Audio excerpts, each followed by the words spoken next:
Hello, Molly here on the Say It Skillfully podcast, hosting leaders, entrepreneurs, elite athletes, artists, and professionals like you who open up about defining moments, what they learned in finding their true north and succeeding on their terms. My guest today is through sheer luck being seatmates on a flight from Raleigh to LaGuardia, July of last year. My MO for sure would be smile, but mind my own business. And my seatmate was making that super easy. He was minding his own business, had the backward baseball hat on, sunglasses on the back of the rim, super chill. I don't know what came over me. I blurted something out. And then I'm telling you, like in a flash, I'm hearing this riveting account of his life journey, which has included over 30 years of service to the United States, starting in the Air Force, specializing in ground and air transportation logistics. And he's deployed several times in the military and critical leadership roles, including as an academic airman instructor. And in 2003, he transitioned to federal civilian service in Fort Bragg, North Carolina, right around the corner from here, and deployed to Operation Iraqi Freedom 6 times. Now, his Joint Special Operations Command is vital to supporting key missions, including Navy SEAL teams. And I could go on and on and on with his awards and extraordinary service. Oh, I have to add, he's also a world-class wrestler, too. Add that. So, my friends, today is going to be an especially fun one. I am so stoked to warmly welcome the Special Operations, Transportation, and Mobility Manager, Stevo Bermudez, known as Stevo. Stevo, welcome to Say It Skillfully. Thank you, Molly. Thank you very much for having me. I really appreciate it. And yes, our connection was pretty cool on that flight. My friends, I told so many people on the plane, and it could have been, I wish it was a flight to the West Coast, but seriously, Steve was pretty buff. And you were really minding your own business. I mean, you were not like so I was just kind of like poking over there a little bit, and I don't know what came over to me because normally I would just be like, yeah, I'll lay low, not say anything. Yeah, I don't know what came over me either. We just hit it off and we connected and we just started telling stories. And I think you were trying to help me, if I remember well, with like a tennis elbow thing. I was like, I can't. This elbow, these when I'm lifting weights or I'm doing pull-ups or I'm doing whatever, it is killing me. And then you recommended some things, and we shot out from there. Yeah, I'm seriously, folks know like 'cause I'm a tennis maniac and I had the tennis elbow and then I had the golfer's elbow and now I have a shoulder thing. And so like the little that I know, but it does work, I always want to share it with people so that they can have the benefit of it.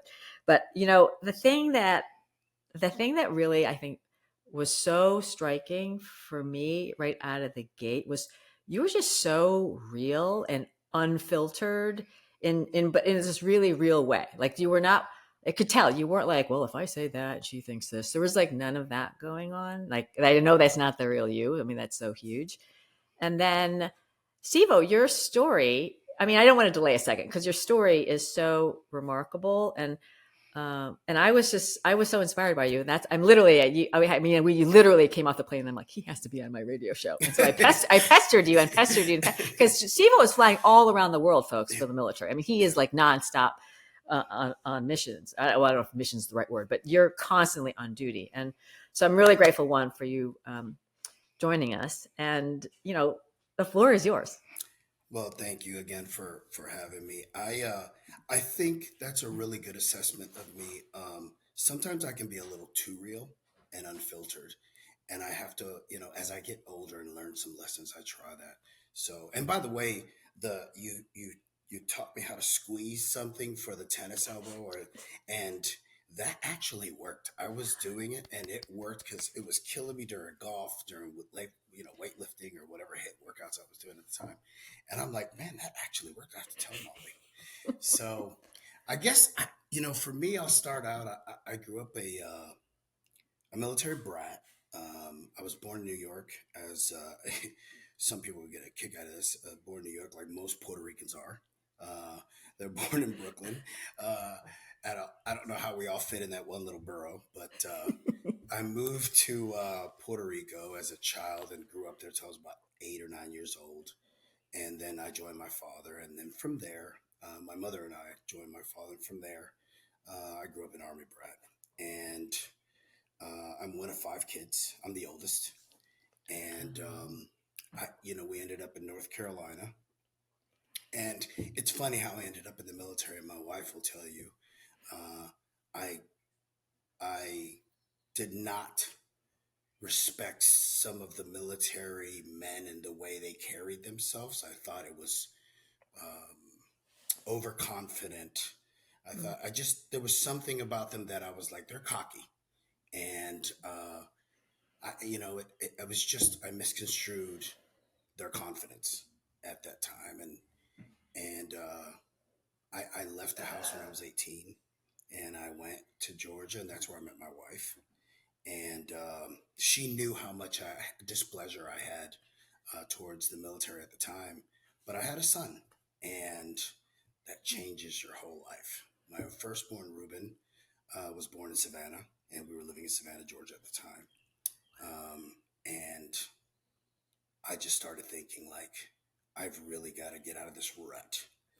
I've got to get something, I got to have something tangible for my family. I have to have a future that I can hold on to and hope for. And I just felt like I was going nowhere, like doing nothing. Um, and so I turned to my wife one day and I said, what about if I join the reserves? And I think somebody slapped her the way she looked at me. She was like, are you kidding me? Like, I thought you didn't like the military. And I'm like, school, job that I can hold on to, future for my son, medical care, all these things that they're offering that I can at least grab that opportunity and go. So I uh, I ended up joining. I went to join the Army, believe it or not, because I remembered as a kid I wrestled for the Fort Bragg team as a high schooler. And I remember the coach telling me, if you ever want to join the Army, I know the All Army coach. We'll give him a call. You join, and you can go wrestle for the All Army team. I remember that 5 years later. mm, And I went to go join the Army. They didn't have a job that I wanted at all. And I called my dad, and my dad said, hey, take it from me, look at the Air Force. You saw how how rough I had it at times in the Army. So, um, try the Air Force, and I did. This was one of the few times that I listened to my father at the time. Because teenagers butting heads with their dads, all that good stuff. But I have a great father, and so I joined, and and uh, I'll be honest with you. A lot of people have joined the military, especially in these last 20 to 30 years. They joined um, being selfless, right? In the 90s, it was very peaceful. It was peace, right? There wasn't a war yet. I mean, I think Bosnia was starting on or about 95. But at that time, I just wanted to join for self-serving reasons. But I quickly learned that when I joined the military, that your mission and what captures your heart is selfless. You want to give for your country, you want to give for your family. It's that quintessential, and it's going to sound very cliche, but it's God, family and country. And that's what was embedded in me. And I enjoyed the Air Force. I really did. But afterwards, it was time to move on. After I wrestled, what my mentors would call it when I was on scholarship, and I moved on to the federal service because I thought I wanted to be a teacher at the time because I love being an instructor. So I joined the Air Force, but uh, or sorry, I joined the federal service because it was again self-serving. It paid me more than being a teacher. So I was like, okay, I'm going to do this for my family, and but it really worked out because I am one of the few people, and I'm sure this is going to be a little resounding, or it's going to it, it, people are going to feel what I say, that a few people are going to feel like I love what I do, and I hop up out of bed and I run almost to a fault to do my job. And I'm just blessed that way. And it's been a journey of, you know, lessons and regrets, but I feel super happy and fortunate, blessed to have a job where I have a voice. And this is going to be probably a raunchy transition, but I've learned how to say it skillfully. I really have. I, I love that. I love that. Before I go on, I want to go back for the early days because so you're the oldest and I'm the oldest, and that's Mhm. another thing we have. So oldest of five, just talk about your siblings and the role because you've grown into this leadership role at work, and I'm curious if you had that in the family, what the dynamic was as five kids, which is a Actually, lot of kids. that's a really good point, Molly. I'm glad you asked that question because as you look back, you know, my parents uh, had a personal life transition and they came to God, and they dedicated their life to uh, being, you know, devout Christians. And since I was the oldest, they were at church all the time. So as the oldest, I'm combing the hair, I'm changing the diapers, Oh my I'm taking god! care of my brothers and sisters all the time, which is one of my reasons why I left. I was like, I need my own life. You know what I mean? So, you know, it's a little bit different than the generations that we're seeing where they're staying home a little bit longer. We wanted to get the heck out, so and start our own lives. So I had the leadership role at home as the oldest brother, and my mother put that on me. So my father would leave to a deployment or a TDY or temporary duty or something like that and say, "You're the man of the house." And then my mother would always say, "Hey, when I leave, you're in charge." So that kind of that's something that you kind of take on as the oldest. And when I left the home, it's funny you ask, I didn't think I did good enough as a big brother. So I really regretted the time that I wasted not spending time with my two little brothers, especially. And that has translated into today. And what I mean by that is, um, since since I can remember, if I'm doing well, I want them to do well. So as soon as I got the opportunity to affect their lives in a positive way, I did. And both of my brothers have worked for JSOC or the special operations community because I've brought them on. And I don't want to say I, right? I think it's a blessing to be able to help your brother. They had to do their work, but I was at least putting them in the position to get that opportunity. And both of them work for the special operations community, very, very close to me. I have a brother right now deployed in Africa as a civilian, and I have another one that works here in the community as well. So because of that, I feel that that leadership role has kind of transitioned or translated into my personal life. And I was telling my son the other day, if I'm going to eat well, my brothers are going to eat well. You know what I mean? So, Yeah. Can you share with us who aren't so militarily savvy if you're military deployment or civilian deployment? Just give us a little bit of a tutorial on what does that mean exactly? so if whatever mission is forward, let's say logistics, let's just not even go into any kind of actual military operation. Let's keep it as unclassified as possible, which is logistics. In order for them to do their job, we have to get it there. And sometimes you have to complex problem solve in order to get it to those locations because you're talking about the Middle East or Africa or, you know, anywhere in the world where there may be missions. And so eh, when you go as a civilian, you just ensure that whoever you're working for logistically is um, getting the supply chain management Mm. to uh, to to the X. So wherever it is that they're going to support, you get it at least to the log hub closest to them, and then they take it from there. But your job is to ensure that the supply chain management gets to where you are forward in order for you to then take care of the last 100 yards, if you will. Yeah. Well, that's such a huge need in everyone can relate to this, just getting packages shipped. So I am wondering, because you had that hate experience with the military, maybe when you were younger, and then you love, did you always stay or did you leave? I mean, did you think you'd leave that life in the military at all for private sector? Because I could imagine that that might have been tempting. Yeah, so I saw a lot of people, to include one of my best friends, leave for the private sector, and I think that helped me um, make the decision to leave. It was a hard one, and if I could be honest, as soon as I did, I regretted it immediately. So I stepped out of uniform, and I was a civilian 3 months removed from the Air Force. So I was a government civilian 3 months. So it was thank God, because I felt like I was back. I felt like I was back on a team, camaraderie.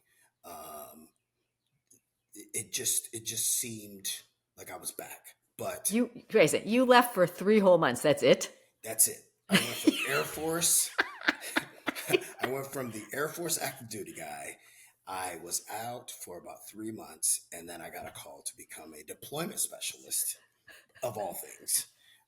And my wife looked at me. She goes, "I thought you said you didn't want to deploy anymore." I was like, "Hey, what do you want me to do?" It's it's it was a very good transition and something that I was a subject matter expert. I remember the guy asking me like, "Can you speak Air Force? Can you speak on the flight line?" I was like, "I can do that all day, buddy." But because I was working for the Army, so I went from the Air Force to an Army civilian, and the deployment specialist is actually what they write or what they wrote for a job description. They used our position description for a mobility warrant officer is the current uh, job title for them, which they're warrant officers, right? But before that job was created for the Army, it was a deployment specialist, and we were all over the place, all over the world, trying to ensure the supply chain management got to the troops. Crazy. So, what do you think makes for success in a military environment? Like, what do you think has helped you be successful? Because I could imagine, kind of A or B. Maybe you thrive in a military service environment or private sector. So, I'm just wondering your thoughts on that. I, what I've learned, especially in the special operations community, is that once you're the subject matter expert, um, you're given the opportunity. So, one of my favorite things is I don't like to work. I've learned that I don't like to work in a directorate full of civilians. There's a reason why in the government civilian world they have classes called working with difficult people, right? It's sorry, it's I meant that as a joke, but it's true. I Yeah. mean, I said it because it's true. So what I learned is if I'm working with a lot of civilians, it's a bit harder for me because I am raw, real, and unfiltered, and I may offend somebody by just making a remark. Um, and I think it offends me when someone makes a grievance or complains about a coffee pot moving 6 feet to the right. I think that's a. It's not about. It's not about us. It's about the green suitor. You wore the uniform, right? Now it's your turn to support them. So to answer your question, when you work with the green suitor, which is what I'm currently doing and have done in the past, let's say 18 years. So first with USASOC or U.S. Special Operations, U.S. Army Special Operations Command, and then Joint Headquarters is I work directly with a green suitor and green suitors, and usually they're like, "Okay, you're the SME. I need your help with this, or help me complex problem solve." And when you're given that opportunity, do the best that you can for them. And I think they'll see your heart, they'll see your work ethic, they'll see your expertise and your experience, and be open when you're stuck in a world where everything is fast and flexible. be open to new ideas, because you don't want to be that old civilian that doesn't like change. Be willing to evolve, be willing to change. And you can see it every day. People just don't want to change when they get to a certain place in their life and their expertise. But a lot with technology the way it is, you saw me, I had a hard time getting my camera up, for goodness sake, right? I don't use cameras at work. So when you have that opportunity to evolve, and it makes you, or if it's not about you, it makes the team better, the process better. Um, I think it's important to listen. I think it's important to shine in those opportunities that they give you. So, I'm curious, Stevo, talk about how you've gotten feedback maybe that wasn't so easy to hear. Personalize it for us. I don't know how that process has happened for you. You seem to me like someone who's very open to and wanting to be better, but I am curious how that actually worked out for you in real time. I, uh, yeah, I think when you're dealing with leadership, um, you can you can you can hide in leadership if you want. You can become a leader of a team, um, and it's a bit tougher when I'm the only civilian in there, and you see the military continuously training, right? But as a civilian, those same um, training requirements aren't necessarily for you, right? So you can stay on a team and just kind of hide as a leader. What was hard for me to hear is, if you want to be a better leader, you need to make yourself uncomfortable academically. And um, I've been nominated for some leadership courses and leadership programs. One of my favorite was Special Operation Forces Civilian Leadership Development Program. And my colonels was like, "Hey, Steve, I would really like for you to take this." He said, true words. He said, "All these old guys are crusty, and you look like you wanna learn." And I was like, I don't want to write 10-page papers. I don't want to read more than one book. I don't want to do any of this. But he told me, he's like, "You're going to have to get a little uncomfortable if you want to grow in organizational leadership. If you want to grow to be the leader that you want to, or you could just stay stagnant. You stay right there if you want." And he was one of the realest colonels. I still visit him to this day. Just basically get uncomfortable, because you're going to grow from it. And that was a tough thing for me, because I thought I was done with school. I thought I was done with writing papers. I thought I was done with learning about leadership. I was an academic instructor for leadership. Like, I know it all. You know what I mean? But no, we evolve, we change, we become better. Uh, One of my favorite questions on a board is, tell me about a time that there was no process in place and you had to create one. And it's my favorite question, because um, you have to evolve in order to make a process better. You can't just go back to the same thing that you did 10 years ago. You have to become uncomfortable and learn new ways, and ways that are working for people, either in the private sector or in the military, in order for you to become better for your team or who you're supporting. Because again, it's not about you, it's about that green suitor you're supporting. It's interesting because what I'm hearing you say is just this notion of ambiguity, which a lot of people do not like to deal with ambiguity. But it strikes me that you have to, in your world, kind of have to thrive in that. It's not quite all known, but you got to work with as much as you can know. At the same time, it seems like the military has a great amount of structure. Like they structure whatever they can structure because most of it is unstructurable. Yeah, there is a structure. And I'm actually blessed because I work in a world where speed and flexibility I can use. Sometimes they're handcuffed, if you will, or they have a constraint of once you make this decision, you can't change it, and if you do, then you're going to be penalized for it. So I'm fortunate enough that I work in a world now in a community where I can use my speed and flexibility, and we can change like that. Just given the circumstances, the mission, those kind of things. Um, but but I do I think what you need to do is, as a leader, is you need to recognize what you're good at, how you're the subject matter expert, and then another favorite question of mine on the board is what you're not good at. What do you believe you need work on?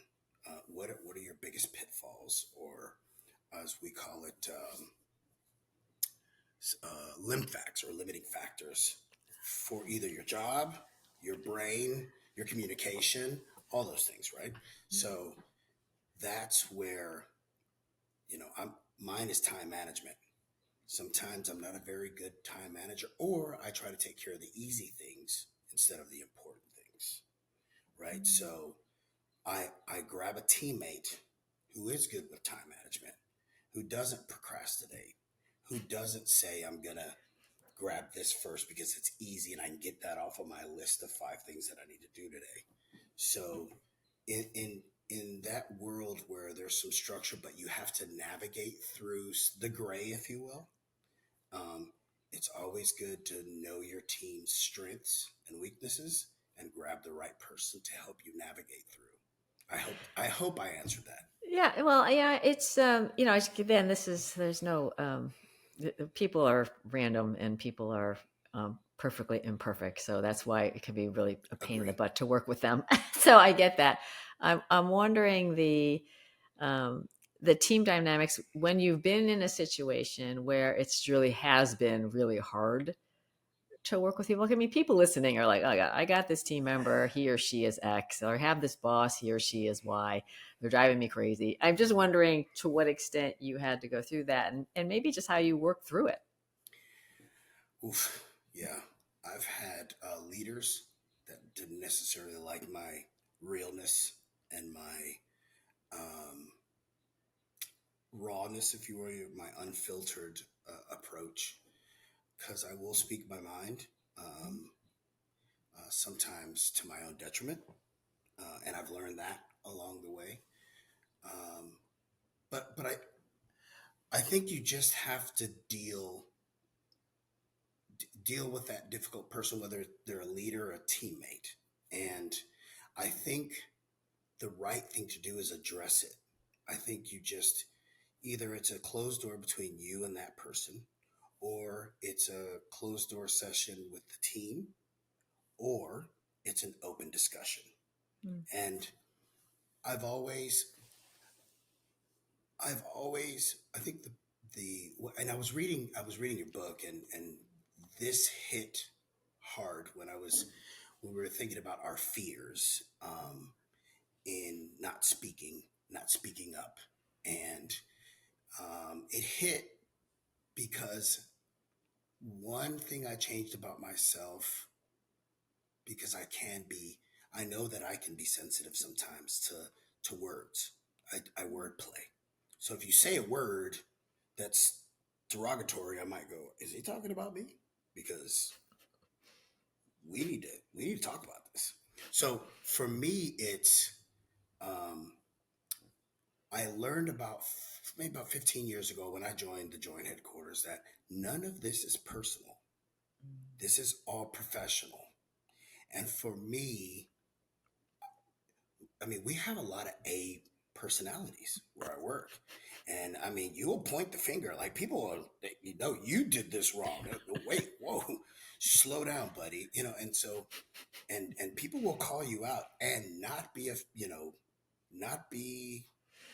shy about it, if you will. So what I've learned is first have that open discussion, closed door discussion with the teammate and or leadership or with the team, and understand like, hey, we're trying to address an issue, a problem, or a difficulty that is keeping the team stagnant, and we're not moving forward as a team. And so the first thing you address is, well, this is what I do. I say, first and foremost, this is not personal. We're trying to address an issue. Second, I'm a big, loud man. So if I'm raising my voice, it's passion. It's not personal. And so that's how I've handled it in the past, whether it's leadership or not. We have to address the issue. If one of us or both of us think it's an issue. Yeah, I love that.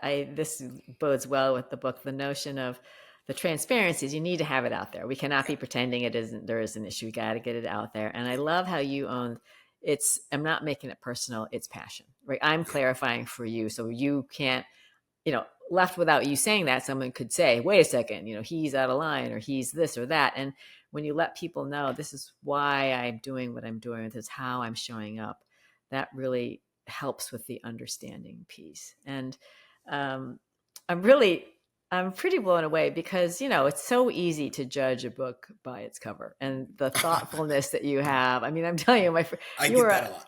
right. I mean, and so I think Get that that's a lot. remarkable. How has your work informed being your parent and your parent informed your work? I'm curious of how are you the same fathering as you are in leading at work? Ooh, that's a really good question.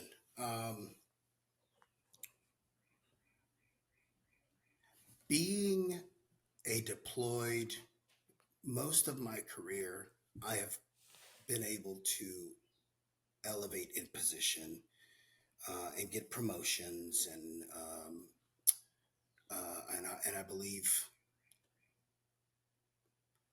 accolades, um, but they came with a price, and the price was uh, I had to deploy because during GWAT, during the war, Iraqi freedom, or even Afghanistan, it was just you got to go ensure that the supplies get there for the mission or the troops or both. And so um, I was gone a lot. So that's a regrettable sacrifice, and I understand it. So I think with the lessons that I've learned, I was brought up hard, so therefore I was hard. But as time went on, um, and I saw that my work kind of didn't coincide with my family life, and I meant fathering because my wife and I were great. Like I had no, I, there was guys that deployed that have had to worry about their home. I never had to worry about their home. I knew my wife took care of the finances, took care of the house, took care of everything, and I was super grateful for that. But the children grow up without a father in the home for 3 to 6 to 9 months, not being home. So, and I'm sure some military guy or female out there listening, going, yeah, oh, I know what that's about. So, what it helped me do was understand that uh, it's about me and mine, and I need to ensure that my relationship with my kids um, don't suffer because of my job. And I, I want to say I realized that late when they were already, somewhat adults, teenagers, but it's it's never too late. They're in their 30s now, and I'm still listening to what they have to say.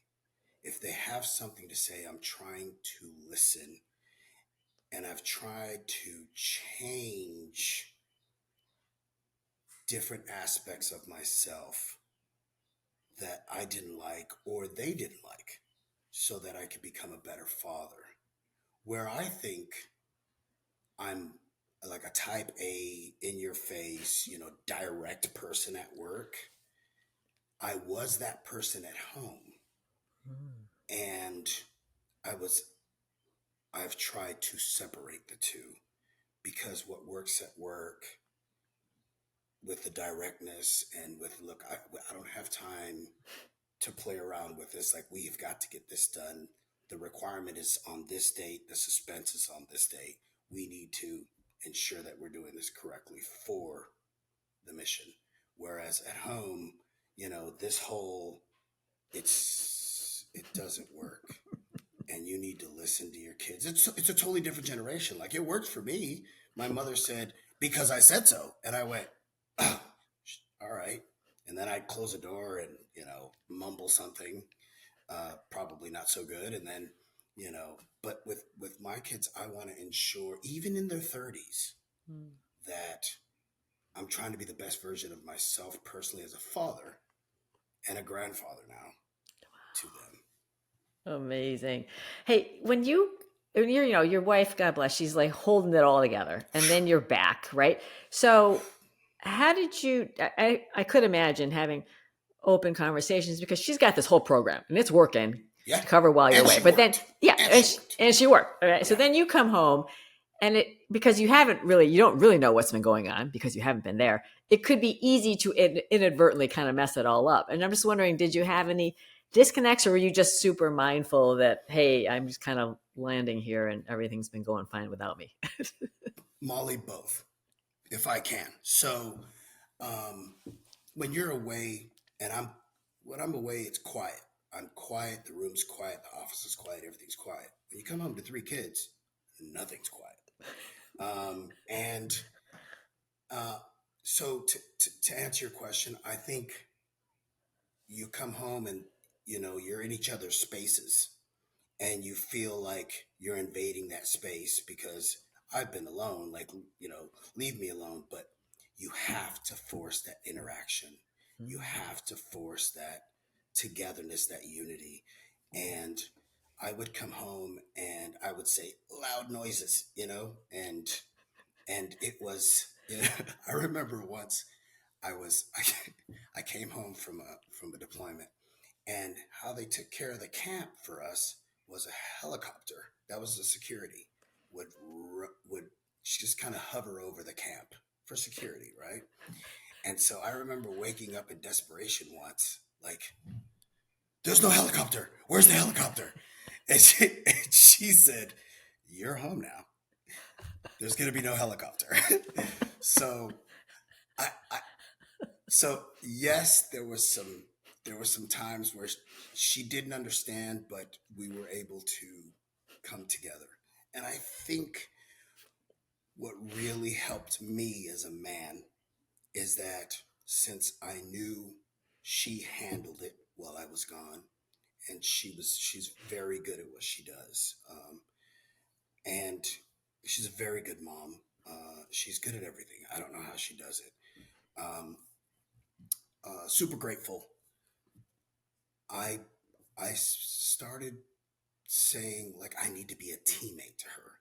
So if I needed, so I would tell her 2 things. Please tell me. Don't think I can read your mind. I need you to tell me if the dishes need to be done, if something needs to be cooked, if you want me to clean the room, if you want me to take the kids, if you need alone time, tell me. Please tell me. Second, I know guys. They're going to tell you should know. But you should know you're not a mind reader. Please ask for that interaction, ask for that guidance. And 2, I quickly became a teammate, Molly. Like, I would come home and see that she had like a routine. And so I was like, well, where can I fit in? Dishes need to be done. And I'd do the dishes. Kids need to be served. I'd serve the kids. So I'd figure out how I fit in the team and helped her. So then immediately, once we transitioned into this seamless process, when we both came home, it was because we both were teammates and we were helping each other with the kids. I hope that answered that question. But yeah, that's fantastic. I took the comedic route, but yeah.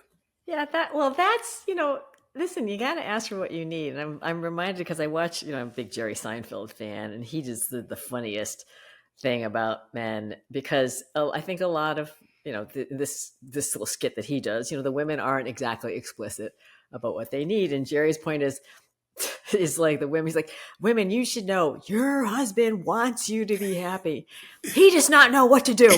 Yeah. I mean, it's just like you can imagine Jerry yelling at people. They want to make you happy. They have no idea, Yeah, And so so, Larry David and Seinfeld were hilarious writers, and you can it's just so much of their comedy, just kind of correlates or kind of is resounding in your life, like like especially that part there, like I just talk to me because communication is key, and that's what Denise and I learned. My wife's name is Denise.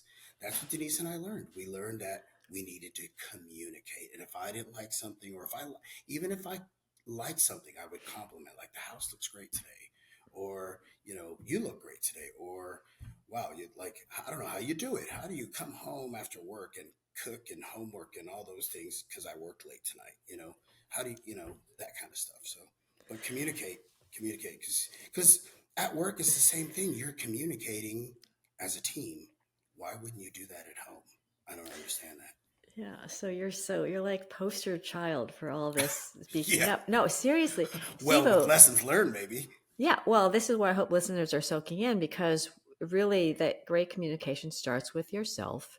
And and from the moment I met you, what was so clear is just your own groundedness in yourself. Not that you think like the best thing since Wonder Bread, right? But this I am not. groundedness, right? This groundedness. And can you say a bit more? I mean, was there a time in your life where you were super insecure or had self doubt, or I mean, I think that that's really instructive for people, because I think we learn the most from our struggles and our mistakes, and kind of share some of how you got to this bedrock of self. I mean, it's really impressive.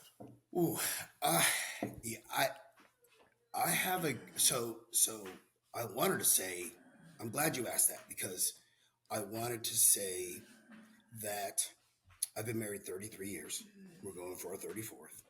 And I wanted to say that none of that has been easy.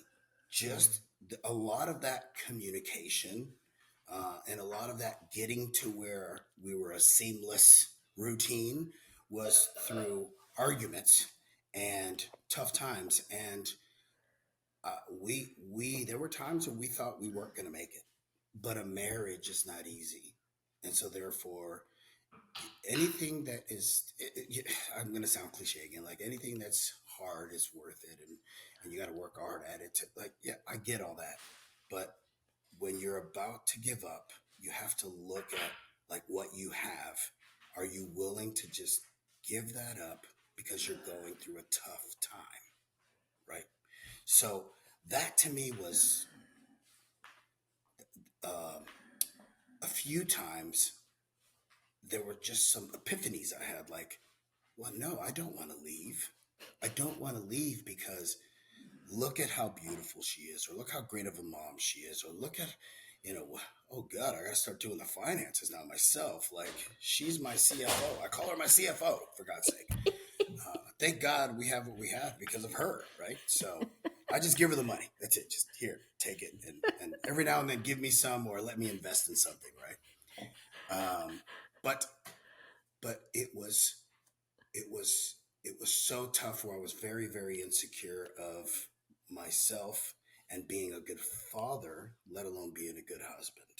Mm. And so you just got to pick. This is again another cliche. You just have to pick yourself up, dust yourself off, and move. And since my father was an E5 with 5 kids in the 1980s during Reaganomics, that's not a lot of money. I remember coming home once and seeing I've seen struggle. Coming home and seeing my mother crying, and when I asked her, why are you crying? She's like, because we make $30 more than what it takes to get food stamps. Because it was tough. It really was tough. And thank God for WIC, right? At that time, for us, because it was 5 kids, we were eating at a house and home, you know? But I've seen struggle, and I've seen people persevere through struggle. So when I was done licking my wounds, right? When I was done crying about it and saying, poor me and pity me, I would pick up myself, dust myself off, and then grab my wife and say, no, we're gonna do this together. Or just take charge myself and say, no, I will not let this happen. We're going to be I'm going to try to be the best father I can, the best husband I can. And we would move forward that way with God first, because I can't do anything without giving God the glory, Yeah. right? And two, I think there have been some times where I have failed at work and I've made some horrible, horrible mistakes at work. As an airman, I made a mistake that was detrimental to my career that I almost didn't survive. I did it twice, not once, but twice. And I almost didn't survive my military career, but that was because I chose to make the wrong decision. And I didn't. I've never been in trouble in my civilian career, and I followed um, an old. I followed advice that I knew was wrong. When you feel like this isn't right, like, hey, we do this all the time. And I'm like, but that's you guys. You guys are military. No, no, no, no. Just do this, and I'll tell you that I decided to do it. My wife told me, she said, I don't know. It's just, I don't know if it's worth it. And that's what I didn't ask myself. Is it worth it? Is the juice worth the squeeze? And so what happens is when you make that mistake and you have to be accountable, there's, I think, the first piece. In every step of the mistake that I made, whether it was active duty or civilian, I had to be accountable. So first, I had to be accountable to myself. Then I had to be accountable to my wife, right? And then I was accountable at work. And I said, yes, I made this mistake. So what happens then for me is it takes all your confidence away. So I thought about it reading your book. When you're that person who doesn't speak, I've been there, and I know it's wrong, and I know I should say it because there's something going on, because I'm the subject matter expert, and we won't get to D if we don't do BC, right? We won't get to the end unless we do certain requirements in the process. Right. But because my confidence was taken away, I just didn't speak up. And so there's where I go back to that original answer, is that so it took me about a year and a half to get my confidence back. Mm. And this was recently, this was maybe like 3 years ago. Wow. And I remember um, the team being spread out in different places globally. And I was the only one at work. And we hit a mission, huge operation. And it was just me. And I went to work, and I went to work hard. And it was weeks and weeks of just working and working. And just my wife didn't even know who I was or where I was. I was just working. And there, I was given the opportunity. I was able to dust myself off and shine. And then it was like nothing ever happened. It was like I was given the keys back, like, okay, you have now redeemed yourself from this. And I think that's it. I think just in those days where you're insecure, uh, evaluate that. Look at yourself hard. Be accountable. And then after you're accountable to yourself, then rise above it, because you can rise. You don't have to stay down there. Just be accountable, own up to it, move on. So sage, I want to bottle this up. So much for people to learn. We can go on and on. Okay, let me take it for a wrap. We've talked a lot about what moves you. When I say to serve, like, what does it mean to serve to you, Stevo?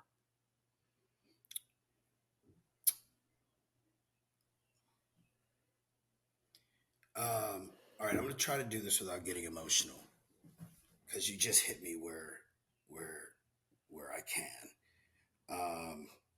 Really, I might. These muscles are for show. I'm a teddy bear inside, right? And so I have been given an opportunity in life. God has blessed me to the point where I am where I'm at, uh, professionally and personally. I'm I'm super grateful. So in life, um, so to serve, I think, is to be selfless to God and country and family. I think to serve is to give yourself to the mission, um, knowing that you're trying to make the country, your military services, the mission better. And when you think about better, you think about your generations to come. So you want to make it better. One thing I learned about the military is that make your foxhole better. So when I serve to make the process where I work, my team, the military, the Joint Special Operations Command better. And that's what I think about serving. It's just playing my part, my role in making it better.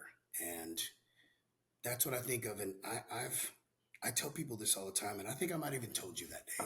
Like, I have traveled the world on the government's dime, but it hasn't been in vain. It's been to make my mission, or sorry, the mission of, well, I call it my mission because I own it. I take it. I bought it. I own it. Like, you gave me a mission and I bought it. It's mine. And so I carry that mission with me. And I've traveled the world on the government's dime, and I will tell you, I have tried to make every part of the process better for the green suitor, because it's not about me, it's about the troops. So again, back to the word selfless. Nice. You inspire, my friend. A few fun facts. Okay. Hobbies. Do you have any hobbies, Stevo? It used to be a lot of softball. I played a lot of softball back in the day. I don't know what it is about guys with overgrown muscles trying to hit a ball over a fence. But it's a thing. It's an ego. It's a thing. So I used to do a lot of that, but I do just enjoy, um, going to the gym, golf. I enjoy golf. Thank you for helping me with the towel, because it helped my tennis elbow and the Yeah. forearm. Um, and a lot of time with my grandkids. A lot of time with my grandkids. I mean, I know that's not a hobby. That's just being a grandparent, right? But it's taken most of my time. So believe it or not, my wife was arguing with me yesterday. We go to this great. I'm going to give a shout out. A great uh, vineyard in Winston-Salem called Jolo, and Jolo's Vineyards is phenomenal. And so they're beating out California wines. Anyway, so I, she, one thing I said was, like, I said something about work and vacations, and she said, uh, she got a little spicy about work because I give a lot at work. And she, and I was like, "Ooh, you got a little spicy there." And she's like, "Well, because you're always, it seems like you're always working these days. It's like it's your hobby." And I'm like, "It's not my hobby. It's work. I promise it's not my hobby." But again, I have to say, I am blessed to love my job. I really am. So You're so amazing. Okay, I define introvert as derives energy from within. Extrovert is derives energy externally. Are you more introvert or extrovert? I I like that you defined it that way, but I believe I'm extrovert. Everyone at work will tell you that I'm unapologetically me. And I'm the same person, whether it's at work or on an airplane sitting beside Molly.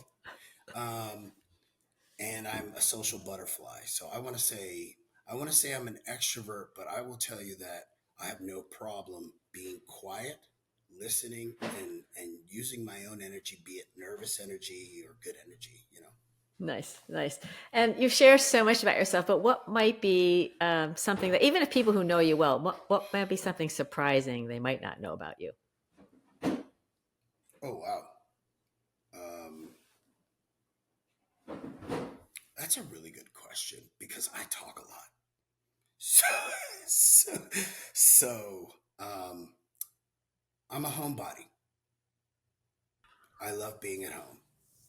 I, I Uh, I will tell you, I'll meet you at that brewery. I promise you. I promise you, Molly, I'll see you at that brewery. But if it's a gathering between people, I'm like, nah, I'm okay having my wine at home. Yeah, so I could be. I'm somewhat of a homebody. Yes. I love it. That's fabulous. Okay, rapid fire. Proudest accomplishment, personal or work?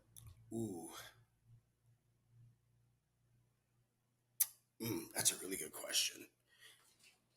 Um, my children, my children. I will tell you that if it wasn't for my oldest um, that came to us, I don't think I'd be where I'm at. We were going to get our marriage annulled after 6 months, and she said, "Let's give it a try." And then she was pregnant. Ruben came into my life, and then I joined the military. And I think, if I may, and I've had a lot of accolades, so it's really I've been really fortunate. I've had a really blessed life. Sometimes I feel grateful because I'm undeserving. I feel undeserving of some of the things that I've accomplished. And but I would say that my oldest having kids, but when my oldest was born, it took me down a path that God just abundantly gave to me. I love it. You do deserve it, my friend. Okay, Thank you. in a future life, Mm. what profession would you be? Ooh, in a future life, what profession would I be? I really love the military, but um, I would like to be a musician. I love music. You'd be awesome in a rock band. Okay, you'd be awesome. So, okay, I know we go with Stevo. Are there any other nicknames that you can divulge? um, you know, can you curse here? That just goes to tell you. Some people like me, some people don't. But no, just Stevo. Stevo wasn't. A lot of people think. Just so I can clear the air for the listeners. A lot of people think it came from like Jackass, the show. It did not. When I was a kid, that's how my dad used to call me home. He'd yell out, he'd whistle, and he'd go, Stevo! And he had a strong Spanish accent. So he'd go, Stevo! So you barely pronounce the V, right? And then, it took off from there. And I've been called Steve most of my life, but when I got to JSOC, I heard that someone heard that story and they started calling me Stevo. No, you're totally Stevo. Like if someone said Steve, I would be like, I don't know the Steve. Okay, favorite food or cuisine? Oh, it's so Puerto Rican because my wife is one hell of a cook, and anything Puerto Rican I enjoy, and I go back to the island, usually every year or from time to time, and I'll just gain ridiculous weight, right? Because we eat a lot of fried foods. But if I may, I've been deployed since the '90s to the Middle East. If I may, Mediterranean food is amazing and very clean, super clean. They don't call it Mediterranean diet for sure. Whew, it's good. Um, okay, you've shared so much. I mean, you kind of had from an outside in. What would your top takeaway be from all that you've heard yourself say today? Uh, Changing different versions. There's, I've learned so many lessons, Molly, that I can tell you that it's made me a better person, professionally and personally. But I think wanting to, what's important to me is my relationship with God and my relationship with my wife and my relationship with my kids. Being a relational person, they're the most important thing to me. Um,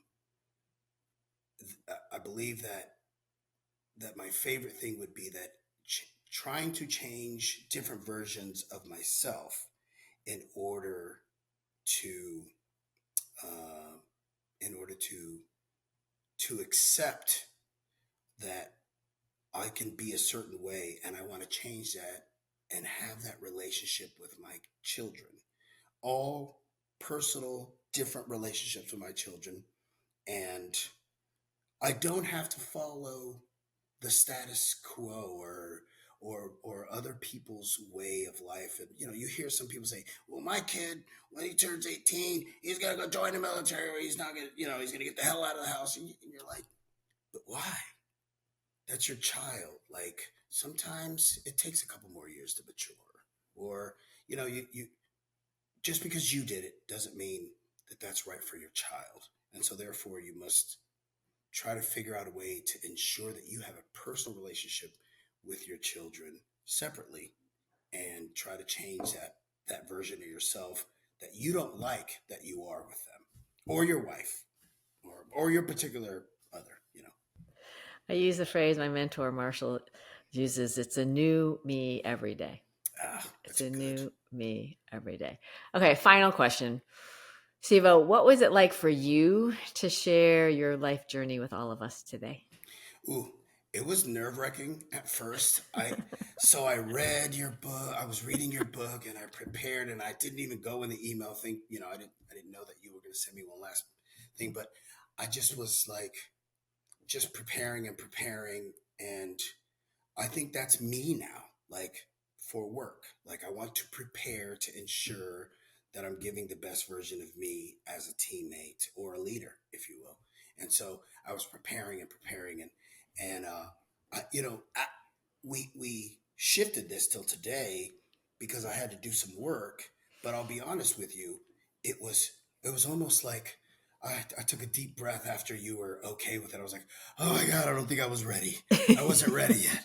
And then, but today I was like, "No," I told Molly I would do it today, and we're going to do it. And so I'm happy I did, and I appreciate you having me on. And I can't believe I did this, but I'm happy I was able to share some of my experiences as a professional and personally as well. You just ever amaze. And I know, folks, I mean, I've been hounding you for 10 months, and I know the last 10 months have been very hectic for you. So I want to appreciate you for making time with us, and, your groundedness, your commitment to serve, and you're just joie de vivre. I love it. And, listeners know this notion of you are part of the solution, Stevo, and you are helping us all feel safe and to be seen and heard and our true and very best selves, because that's what you're doing every day. So if I can help you in any way, shape, or form, my friend, I'm here for you. So I think you can, Molly. I think if you get that book under production and get it out there, it really resonated with me in different aspects of my career. And I was, having coffee, reading it in the bed at night, reading, and I'm like, this is really good. So I understood the foreword. I forget his name. Oh, just Ken Blanchard. He just my goodness. So he was spot on about you being who you are. And so get that book out there. I think it will help a lot of people. Yeah, sure. No, that is, I am. And I want to thank you for being an inspiration to the book, and all the listeners as well. And I want to thank you for joining us. And we are going to have that beer or lunch very, very soon, my friend. So you take good care, and we will see you very, very soon. Thank you very much, Molly, for having me. Ciao. Bye. Okay, folks, as you have heard, Stevo uses his voice. It is leading to his full potential. I want to help you do the same. So I have launched a new training program, Say It Skillfully 101, which is helping you speak up, make your words matter positively and productively in any situation. Check out sayitskillfully.com for that. As Stevo mentioned, I'm thrilled to be co-authoring my first book with the one and only Marshall Goldsmith. Soon, like in a matter of weeks, it's going to be available for pre-order, so you can sign up on our mailing list, and I'll keep you posted on that. And then my final thought for the week, which I thought was so apropos, is from an actor, comedian, and pianist, Victor Borge. people who speak together often fail to understand each other clearly. I think that's a real opportunity for all of us. I do want to extend a big shout out and my appreciation and my awe to the one and only skillful Eric Patton, who makes the show possible and is also the driving force for all of our sayitskillfully.com and resources and programs. Okay, so that is a wrap, folks. I want to thank you for joining us. Please, please, please be part of the solution yourself. Kindly share this show, amplify Stevo's voice, and reflect on your own top takeaways. Know that I am cheering for you to be who you are, and skillfully say what needs to be said so that those you and those around you have the shared reality that's going to make work and our whole life much, much, much better. Take good care.